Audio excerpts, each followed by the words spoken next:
गया। उनका विरोध करने वाले ग्रामीणों पे, उनके जनप्रतिनिधियों पर मुकदमे दर्ज कराए गए। तो ये बानसूर की जो हमारी विधायक हैं, मंत्री हैं, इन्होंने बानसूर को पीछे धकेलने का काम किया है। पूरा बानसूर भ्रष्टाचार, अपराध और परेशानी से जूझ रहा है। अगर ऐसा कहीं मौका मिलता है, पार्टी नेतृत्व की तरफ से काम करने का अवसर मिलेगा, मैं कार्यकर्ता के नाते भी काम कर रहा हूं और मैं जन आवश्यकता के जितने भी मुद्दे हैं उन पर मैं प्रखरता से अपनी बात रखता हूं और रखता रहूंगा। मेरा केवल उद्देश्य जो सत्ता में है उनको उनकी आंखें खोलना है और जो सत्ता में नहीं है उनको अच्छे मजबूत विपक्ष के रूप में भी काम करना चाहिए। उसके लिए मैं तैयार हूं। सर, मेरा सवाल है, अभी आपने कहा कि कांग्रेस ने संविधान में कॉपीराइट किया है, लेकिन संविधान सभा में तो उस समय बीजेपी नहीं थी, लेकिन बीजेपी जहां से निकली जनसंघ उसके नेता भी थे। मैं संविधान के विषय पर किसी पे बात नहीं करना चाहता। मैं ये कह रहा हूं कि ऐसे बहुत सारे देशों के संविधानों को पढ़ करके उनमें अच्छी बातें थी, उनको लिया गया है। ऐसा कोई कॉपीराइट का और मैं किसी का आरोप नहीं लगा रहा। हमारे नेताओं ने बहुत अच्छा संविधान बनाया है, उसका हम सब सम्मान करते हैं। दूसरा सर, आपने कहा कि मजबूत के साथ हम विपक्ष का काम करेंगे। गत वर्ष में मैनपुर और भूपखेड़ा कांड क्या दफन हो गए?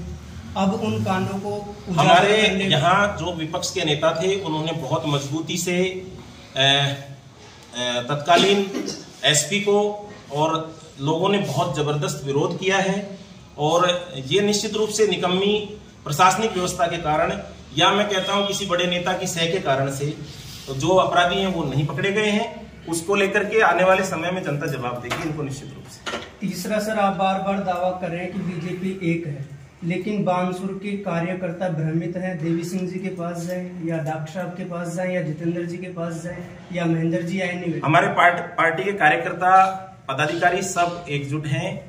वो सब जानते हैं कि हमारे केंद्रीय प्रदेश नेतृत्व का जो निर्णय होगा हम उसके साथ काम करेंगे।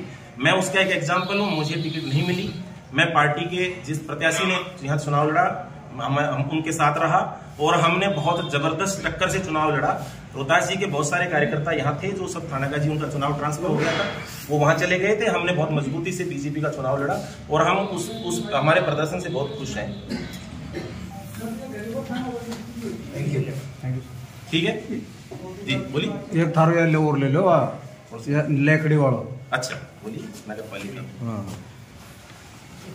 आप सर, मैं आपको याद दिला देता हूँ, आप बोलते रहो। कोई मेरे पास बहुत सारे विषय हैं, अगर आप छापोगे लिखोगे तो आपके पास खूब बातें। सर, लेकड़ी ग्राम पंचायत के गांव टोडिया का बास को नगर पालिका क्षेत्र में विलीन कर लिया गया है, लेकिन जो लेकड़ी ग्राम पंचायत के अभी तक सरपंच के चुनाव नहीं हुए, तो इस विषय में आप क्या कहेंगे? मैं तो ये कहता हूँ कि हमारे जो यहाँ पे जो जनप्रतिनिधि हैं उन्होंने अपन नगर पालिका बनाने का जो टाउनशिप प्लान के एक्ट के तहत नहीं बनी है, जिनके उनके दबदबे के क्षेत्र थे उन गांवों को जोड़ा गया है। लेकड़ी ग्राम पंचायत में लोकतंत्र की हत्या हो रखी है, वहां तक चुनाव नहीं हुए हैं। टोडिया का पास का गजट में नोटिफिकेशन भी नहीं हुआ है कि वो गांव शामिल है कि नहीं है। और नगर पालिका को लेकर के बहुत दिनों तक यहाँ पे ये वो चलता रहा है और ये चलता अभी भी शायद चल रहा है। वित्तीय स्वीकृति नहीं होने के कारण से भवन नहीं बना है। सामुदायिक भवन में नगर पालिका चल रही है, इतनी ताकतवर मंत्री होने के बाद में भी कोई सामुदायिक भवन का दुरुपयोग हो रहा है।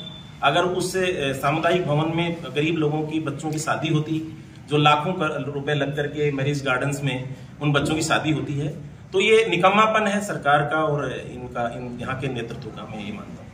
सर, स्थानीय प्रशासन के बारे में आप क्या कहेंगे?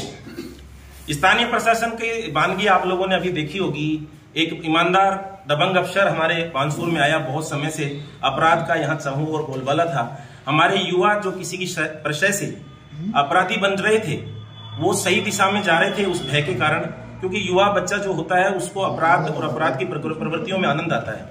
लेकिन हमारे यहाँ पे एक मृत्युंजय मिश्रा जी करके डीवाईएसपी थे, पूरे बानसूर ने उसका उबाल देखा, उनकी ट्रांसफर को कैंसिल करने का प्रयास किया। यहाँ पे केवल भ्रष्ट अधिकारी चाहिए जो नेताओं की जेब भरे, और उनके ऊपर जो लगाम लगाने वाला अधिकारी था उसका ट्रांसफर हो गया। बहुत प्रयास किया हम सब लोगों ने, लेकिन वो ट्रांसफर सरकार होने के कारण से हम नहीं रोक पाए। सर, राज्य सरकार एक तरफ तो ये दावा करती है कि भाई 8 बजे के बाद में शराब की दुकानें नहीं खुलेंगी, लेकिन आप रात को या कभी भी आने में किसी भी टाइम आप जाकर के किसी भी ठेके से आपको शराब मिल जाएंगी, बाहर नो एंट्री गेट में। ये तो यहाँ की जो प्रशासनिक व्यवस्था है उसको हम लोग आपके माध्यम से ज्ञापन देंगे, और इस तरह का कोई अगर जो सरकार की नीतियां हैं उनका निर्धारण प्रशासन को करना होता है, एसडीएम को करना होता है, हमारे यहाँ के डिप्टी और थानेदार को करना होता है, तो उसके ऊपर हम सब मिलकर के ज्ञापन देंगे।